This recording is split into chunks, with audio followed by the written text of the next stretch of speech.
Second part. कल first part हम लोगों ने कर लिया था, अब सेकेंड पार्ट स्टार्ट करते हैं। चलिए शुरू करते हैं। श्लोक नंबर 44 है। इसका रेफरेंस पूछा जाता है बार बार, और ये पूछा जाता है किसके लिए है। सर्वदा सर्वभावानां सामान्यम वृद्धि कारणम ह्रास हेतु विशेषस प्रवृत्तिर उभयस्तु।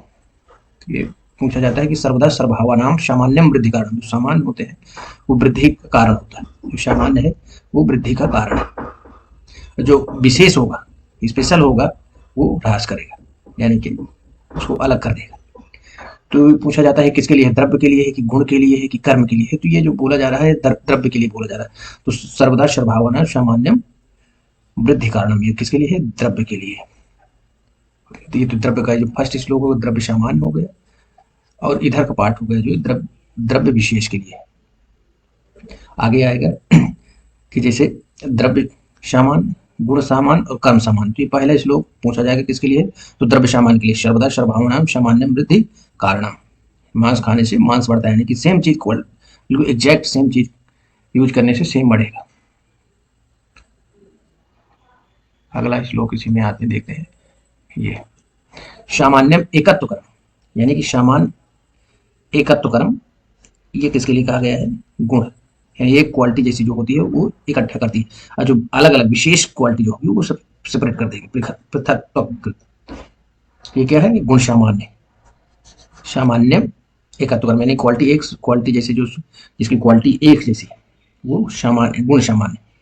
और जो अगर विशेष क्वालिटी हो गई, कोई स्पेशल है, तो उसको गुण विशेष हो गया, वो सेपरेट करने का। तो पूछा जाता है एग्जाम में कि पृथक्कृत किसका है, तो गुण विशेष है। सामान्यम एकत्व कर्म किसके लिए कहा गया, तो गुण सामान्य के लिए कहा गया। अतुल्यार्थ ही सामान्यम विशेषस्तु विपर्या, ये किसके लिए कहा गया है, तो तुल्यार्थ ही ये कर्म के लिए, कर्म सामान्य है तुल्यार्थ, और विपर्या किसके लिए है, तो विपर्या किसके लिए है, विशेष के लिए, कर्म विशेष के लिए।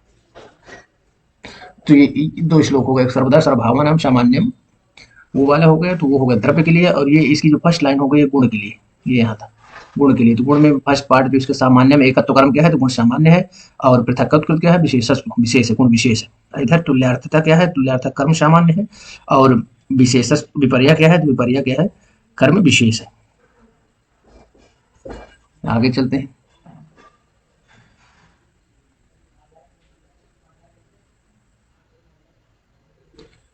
ये त्रिदंड क्या है, इस लोक का आधार क्या है, इस जीवात्मा का आधार क्या है, तो सत्वात्मा,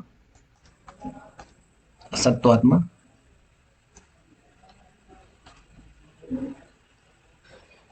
सत्वात्मा शरीरम, सत्वात्मा शरीरम, यानी कि सत्व यानी मन, और आत्मा और शरीर, इन तीन चीजों को क्या कहा जाता है, त्रिदंड, त्रिदंड कहा जाता है। क्या कहा जाता है इनके संयोग को, त्रिदंड। इन्हीं के संयोग से इस लोक में शरीर स्थित है। त्रिदंड तो पूछा जाता है कि त्रिशूल है कि त्रिदंड है, सत्व आत्मा और शरीर, तो ये त्रिदंड है। त्रिदंड है, इसको कैसे याद कर सकते हैं, त्रिदंड को ही एक सिनोनिम क्या कहा जाता है, लोक। ये त्रिदंड है, लोक है, पुमान है। तो किसके लिए आया हुआ है, यही सत्व आत्मा और शरीर। तो दंड ऐसे दिया जाएगा कि रूह तक कांप जाएगी, आत्मा शरीर मन तीनों को दंड मिलता है। यही आयुर्वेद का अधिकरण है। पूछा जाता है एग्जाम में कि आयुर्वेद का अधिकरण क्या है, तो आयुर्वेद का अधिकरण है सत्व आत्मा और शरीर। और त्रिदंड क्या है, तो त्रिदंड भी वही है, सत्वात्मा शरीर। लोक क्या है, सत्वात्मा शरीर। पुमान क्या है, सत्वात्मा शरीर। ये सब एक त्रिदंड के लिए आए। आयुर्वेद का अधिकरण अगली बार तो ये यहाँ पे लिख दिया, सब पुमांस चेतन, ये आयुर्वेद का अधिकरण हो गया। तच्चधिकरण स्मृतम वेदस्य तदर्थम वेदो हम संप्रकाश। पुमान हो गया, दंड हो गया, लोक हो गया, पुमान हो गया, ये आयुर्वेद के अधिकरण है सत्वात्मा शरीर।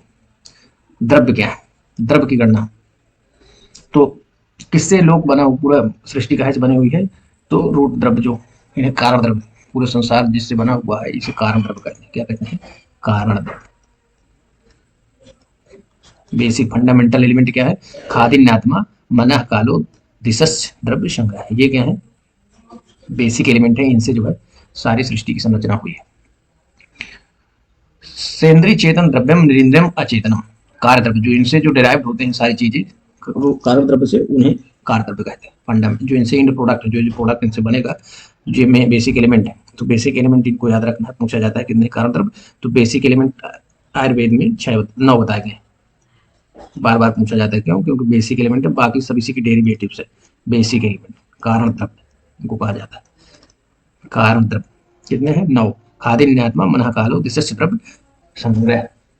खादीयान माने पंच महाभूत, जो 5 महाभूत आकाश और आयु, अग्नि, जल और पृथ्वी, जो 5 हैं। खादीन्यात्मा और आत्मा के हो गए मन, काल और दिशा।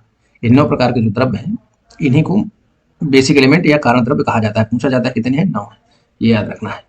और इनसे जो डेरिवेटिव हैं उन्हें कार्य द्रव्य कहते हैं। जो इनसे डेरिवेटिव हैं उन्हें क्या कहते हैं? कार्य द्रव्य कहते हैं। कार्य द्रव्य 2 प्रकार के हो सकते हैं। चेतन हो सकते हैं जिनमें सेंस होता है, चेतन हो सकते हैं जो सेंस होता है जिनमें कॉन्शियसनेस होता है, और अचेतन होता है जो जड़ होते हैं जिनमें कॉन्शियसनेस नहीं होता है, जिनमें कॉन्शियसनेस नहीं होता है।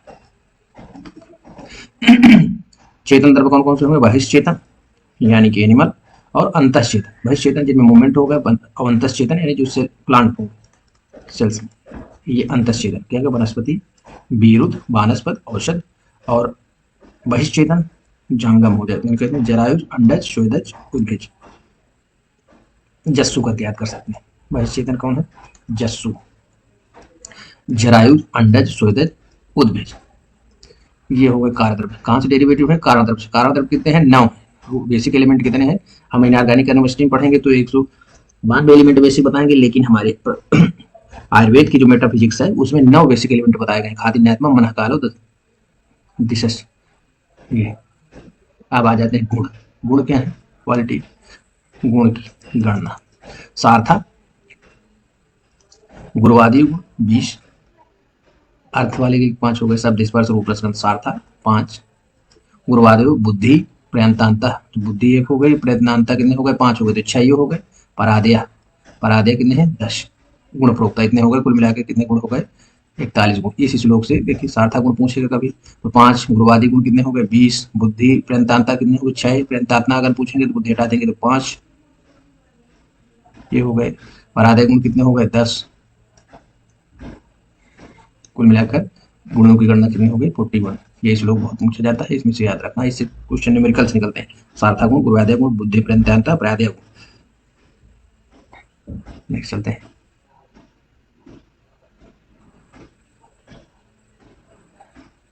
कर्म का लक्षण। कर्म क्या है? जो प्रयत्न आदि किए कर्म किए जाते हैं उसे कर्म कहते हैं। जो प्रयत्न आदि कर्म के भेद, कर्म पंचकर्म वाले 5 विधि हो गए, चरक सूत्र 26 में मिलेंगे। और चरक विमान 3 में त्रिविध कर्म है। हीन कर्म, उत्तम कर्म, मध्यम कर्म। कौन कौन से? त्रिविध, हीन कर्म, मध्यम कर्म, उत्तम कर्म। और 5 भेद भी पाए जाते हैं जो पंचकर्म वाले 5 भेद। नेक्स्ट चलते हैं। द्रव्य गुण हो गया, कर्म। अब समवाय क्या होता है? समवाय इंग्रेडिएंट है। किसी चीज का जो इंग्रेडिएंट होता है किसी प्रोडक्ट का, उसे कहते हैं समवाय। क्या कहते हैं इसको? समवाय। तो अगर कोई मटेरियल है, उसका इंग्रेडिएंट अगर उसे हटा दिया जाए तो मटेरियल ही नहीं बचेगा, इसलिए अप्रत्यक्ष भाव, इसे उसे अलग नहीं किया जा सकता। जैसे वाटर है, वाटर है, इसका इंग्रेडिएंट को क्या है? H2O। अगर H2O में से H2 अलग कर लिया जाए, ऑक्सीजन, हाइड्रोजन, ऑक्सीजन अलग कर दिया जाए तो वाटर एग्जिस्ट नहीं करेगा। इसलिए समवाय को क्या कहा जाता है? अपृथक भाव, यानी इसे पृथक नहीं किया जा सकता है समवाय। इसलिए इसका संबंध कैसा रहेगा? नित्य संबंध रहेगा। समवाय तर्क संग्रह ने भी कहा कि समवाय संबंध कैसा संबंध है? नित्य संबंध है, इसको अपृथक नहीं किया जा सकता है। जैसे जो कपड़ा बना हुआ है, तो कपड़ा का इंग्रेडिएंट क्या हो गया? उसका जो थ्रेड है, कपड़े का जो थ्रेड है, अगर वो थ्रेड अलग कर लिया जाए तो वो कपड़ा ही नहीं रह जाएगा, तो समवाय संबंध हो गया। आयुत सिद्ध वही सेपरेट नहीं किया जा सकता। अप्रत्यक्ष भाव को ही आयुत सिद्ध किया जाता है। अतीन्द्रिय है, यानी कि आंखों से देखा नहीं जा सकता, इसका जो कॉम्बिनेशन है इंग्रेडिएंट, इसको आंखी से नहीं देख सकते हैं। नित्य है, अप्रत्यक्ष भाव है, ये सब किसके लिए कहे गए हैं? समवाय संबंध के लिए। समवाय संबंध पूछा जाता है एग्जाम में, समवाय संबंध कैसा है? तो ऑप्शन दे देगा, आयुत सिद्धि है, अतीन्द्रिय है, नित्य है, अप्रत्यक्ष भाव है, इनमें से सभी है कि केवल एक? तो सभी है। समवाय संबंध के लिए ही सब आए हुए हैं इंग्रेडिएंट है। द्रव्य का लक्षण क्या है? द्रव्य क्या है? जिसमें कर्म और गुण आश्रित रहते हैं, जिसमें आश्रित रहते हैं कर्म और गुण, उसे द्रव्य कहा जाता है। यत्रास्ता कर्म गुणा कारणम समवाय, यानी समवाय रूप से जिसको आश्रय बनाते हैं कर्म और गुण, गुण द्रव्य में ही रहते हैं। क्वालिटी किस में रहते हैं? द्रव्य में ही रहते हैं, उसे द्रव्य कहते हैं। इसमें कुछ क्वालिटी हो। सुश्रुत में भी यही कहा गया है, द्रव्य लक्षण तो क्रिया गुणवत्त समवाय कारण ये सुश्रुत 40 का है। अब आ जाते हैं इसमें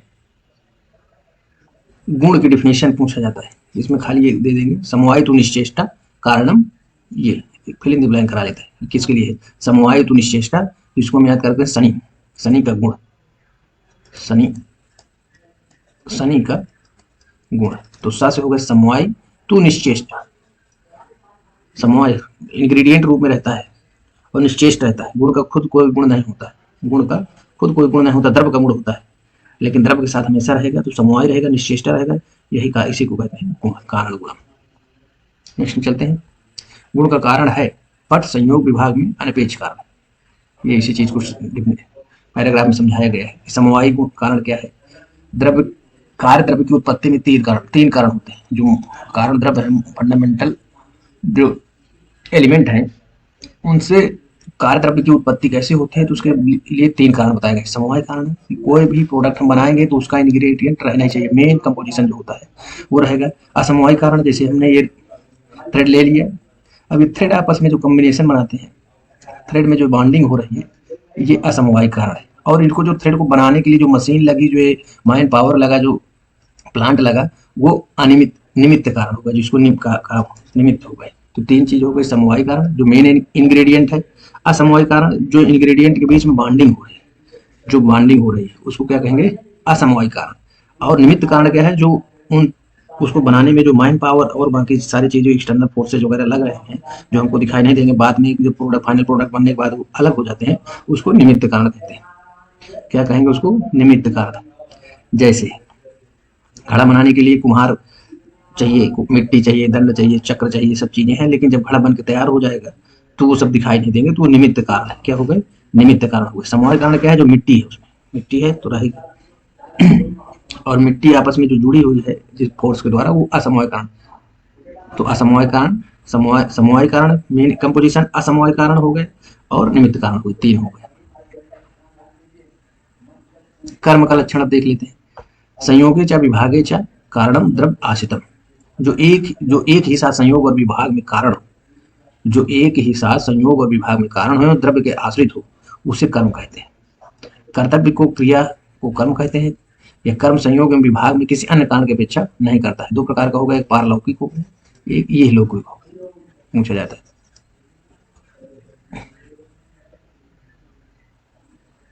तो डिफरेंस क्या है, गुण निश्चेष्ट होता है, क्या होता है, गुण का स्वयं कोई गुण नहीं होता है, कर्म चेष्टा होता है, जो हम कार्य करते हैं उसकी चेष्टा होता है। इस गुण को हम वैसे याद कर रखते हैं, शनि समवायु तो निश्चेष्टा, शनि से, शनि का गुण करके याद करना है इसको, शनि का गुण, शनि का गुण। कर्म चेष्टा, जब कोई चेष्टा करेंगे तभी ना कर्म होगा, तो कर्म चेष्टा स्वरूप है और ये गुण निश्चय स्वरूप है। संयोग विभाग का स्वतंत्र कारण नहीं होता है, जबकि जो कार्य करेंगे इससे संयोग विभाग होगा।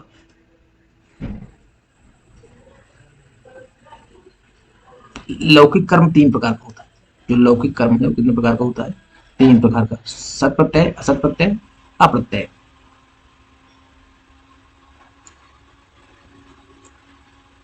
सट पदार्थों को कारण कहा गया यहाँ पे, इत्युक्तम कारणम।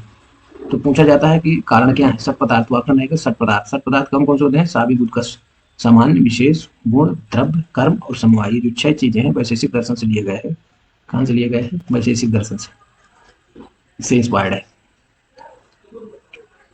तो जो सट पदार्थ है इन्हीं को कारण भी कहा जाता है, क्या कहा जाता है, इन्हीं को कारण कहा जाता है, सट पदार्थों को ही कारण कहा जाता है। अगला देखते हैं, आयुर्वेद का प्रयोजन क्या है, आयुर्वेद तंत्र का, आयुर्वेद का प्रयोजन नहीं, किस चीज का प्रयोजन है, आयुर्वेद तंत्र का। तो आयुर्वेद तंत्र का पूछे, चाहे चरक संहिता का प्रयोजन पूछे, चरक संहिता का प्रयोजन, चरक संहिता का प्रयोजन, तो ये सबके धातु साम करना, क्या है, धातु साम करना। लेकिन अगर यहीं डीडी बनाइएगा, आयुर्वेद का प्रयोजन पूछे, आयुर्वेद, तो आयुर्वेद का प्रयोजन क्या है, स्वस्थ स्वास्थ्य रक्षण, स्वस्थ के स्वास्थ्य की रक्षा करना, आतुरस विकार प्रशमन, और जो रोगी हैं उनके रोगों को दूर करना, आयुर्वेद का प्रयोजन। चरक सूत्र 30 में, चरक सूत्र 30 का डिफरेंस। ठीक,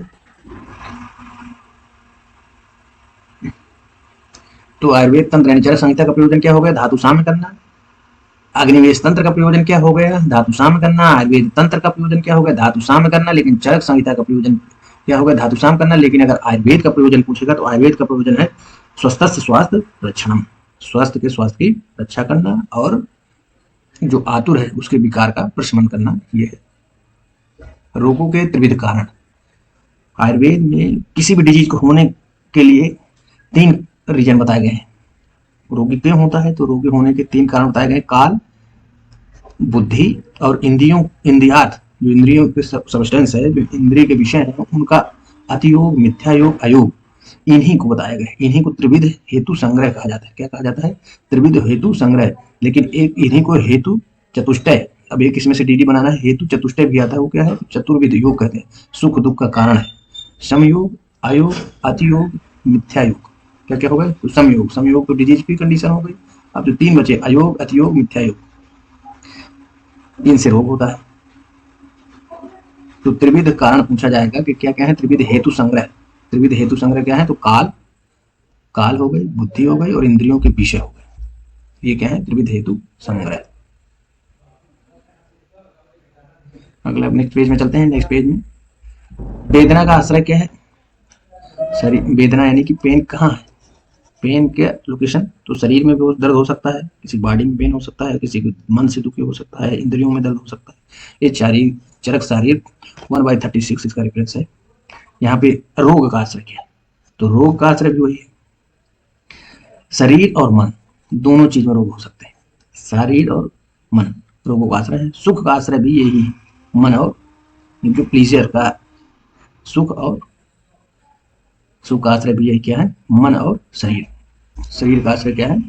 तो शरीर सत्व संयम च व्याधि नाम आश्रय मता। ये कभी पूछ लीजिए, बहुत इंपॉर्टेंट श्लोक आ गया है। आत्मा रोग का आश्रय नहीं है। आत्मा रोग का आश्रय नहीं है। तो पूछा जाता है निर्विकारः परस्तु आत्मा सत्वभूत गुणेन्द्रिय किसके लिए कहा गया है? तो ये एनपीएस, इसको हम याद करेंगे। एनपीएस आत्मा के लिए कहा गया। किसके लिए कहा गया है? निर्विकारः परस्तु आत्मा सत्वभूत गुणेन्द्रिय, पर है, श्रेष्ठ है। आत्मा निर्विकार होती है, सुख दुख से रहित। आत्मा सुख दुख से रहित होती है। चैतन्यम कारणम, चैतन्यता का कारण ये आत्मा होती है। और दृष्टा नित्य, नित्य हमेशा रहने वाली, नष्ट नहीं होने वाली, नित्य। दृष्टा पश्चात ही क्रिया, सारी जो क्रियाएं कर रहा है उसको देखने वाली होती है। वही आत्मा यहाँ देख लीजिए, पर है, आत्मा निर्विकार है। वही आत्मा सत्य, मन, भूत यानी कि सत्य, ये भूत, और गुण, भूतों के गुण हो गए, शब्द स्पर्श रूप रस गंध, और सतरजतम मन, मन 10 इंद्रियों से युक्त होता है। तथा चैतन्य में कारण होता है, लेकिन चैतन्यता में कारण होता है, वह आत्मा नित्य है।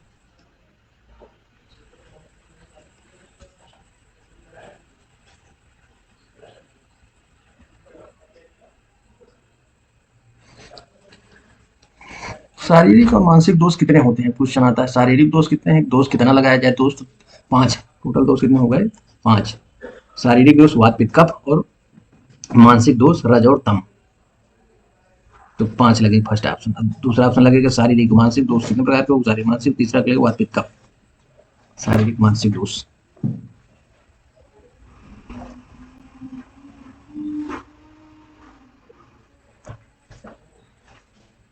शरीर और मानस रोगों का चिकित्सा सूत्र क्या है?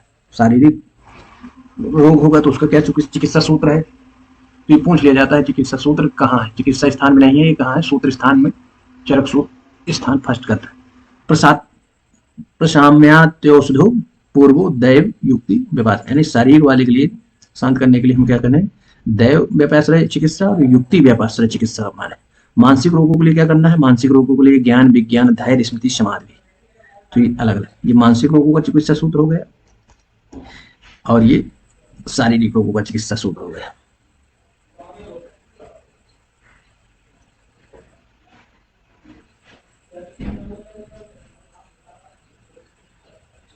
यहाँ आते हैं वात का गुण, बहुत इंपॉर्टेंट है। वात के गुण कहाँ बताए गए हैं? वात यानी दोषों के गुण चरक संहिता कहाँ गए? चैप्टर नंबर 1 दीर्घजीवित अध्याय में बताए गए हैं। रूक्ष, शीत, लघु, सूक्ष्म, चलु, विशद और खर, ये 7 जो बताए गए हैं गुण। ये वात के लक्षण है या वात का गुण है।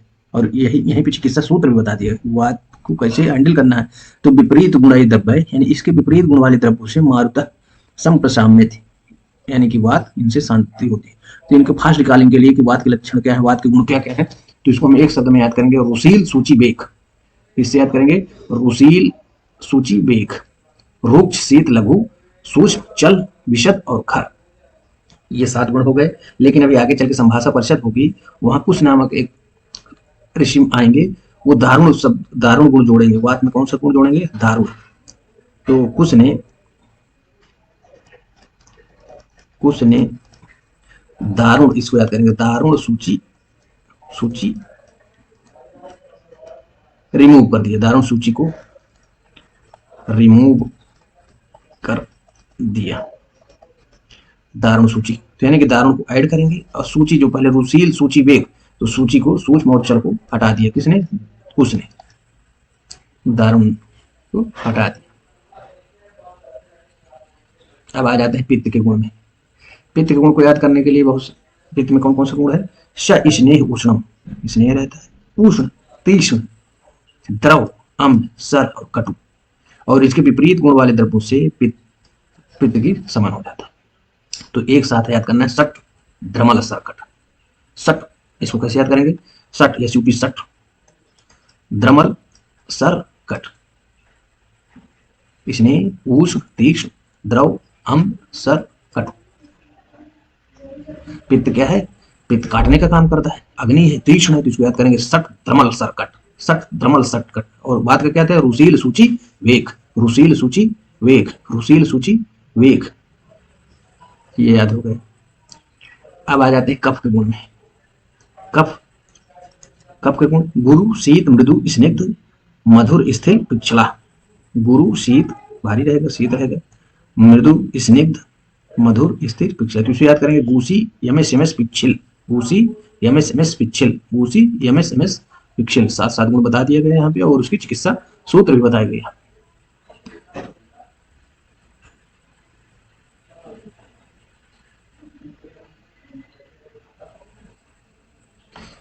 यहाँ फिर से बता रहे हैं, 7 रोगों का चिकित्सा सूत्र। विपरीत गुण देश मात्रा, क्या क्या, देश मात्रा काल बोधिका भेषज विनिर्बंते विकारा साध्य सम्मता। 7 रोगों की बता दिया उन्होंने कि जब देश मात्रा और काल, देश मात्रा और काल के विपरीत गुण वाले औषध का प्रयोग युक्ति पूर्वक किया जाता है तो साध्य रोग नष्ट हो जाते हैं। ये इसका रेफरेंस पूछ लिया जाता है कि कहाँ के चिकित्सा सूत्र बताई गई है और किसके लिए बताई गई है। तो 7 रोगों के लिए चिकित्सा बताई गई है कि विपरीत गुण देश मात्रा काल बाधित भेषज, यानी कि इसके विपरीत जब भेषज इस्तेमाल की जाती है तो 7 रोगों का नष्ट कर देती है। लेकिन साधनम न